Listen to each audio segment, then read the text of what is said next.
think that, when we got to that point, I was quite relaxed. I was quite relaxed through the final generally. We made such an effort to get there in the first place, and I knew that, generally in finals we tend to perform.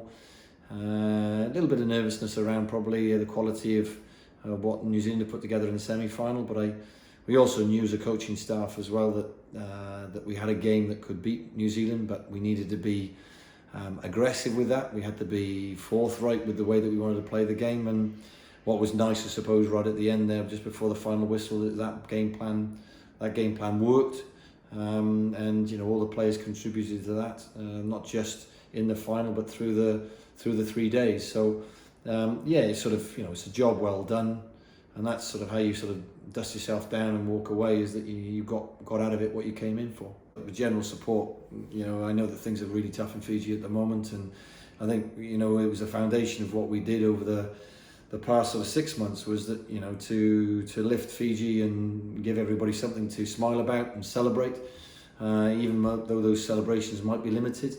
With the players themselves and the staff, we're so linked together as a community, and their families back home, and massive sacrifices, those families, and we thank them from the bottom of our hearts for allowing their loved ones, their sons and their brothers and their fathers, and to come out here and do what we've done. And I think that, just the support from the FIU, support of Fasanok as well, to support us in our training camps out here in Japan.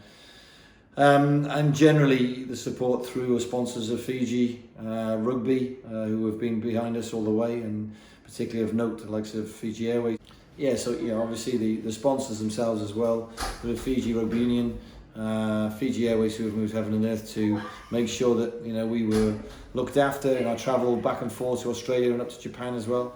Just a coming together of everybody in Fiji to make this happen, and we knew what we represented going into these games, and we knew that what we represented going into the final. And I think that the boys are very proud, and you could see that emotion coming out at the end, that they have honoured that, and I know they're looking forward to getting back with their loved ones. It's been a huge sacrifice, as I say, and after quarantine they'll get to do that. Oh look, I hope it's just given them a bit of inspiration to go and achieve, and to push those boundaries. I know that one of their strap lines is try and stop us. I think that's fantastic. I want to see people try and stop them. They're a great bunch. We spent a lot of time together, certainly here in Japan, and in our training camp as well.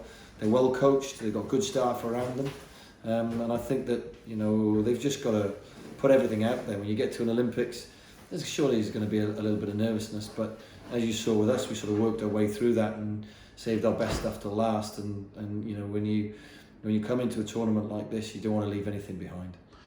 Look, I haven't seen my family for 7 months.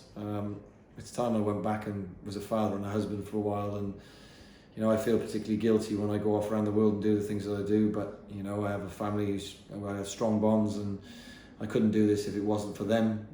I am a family man, always have been, and I'm really looking forward to just reconnecting.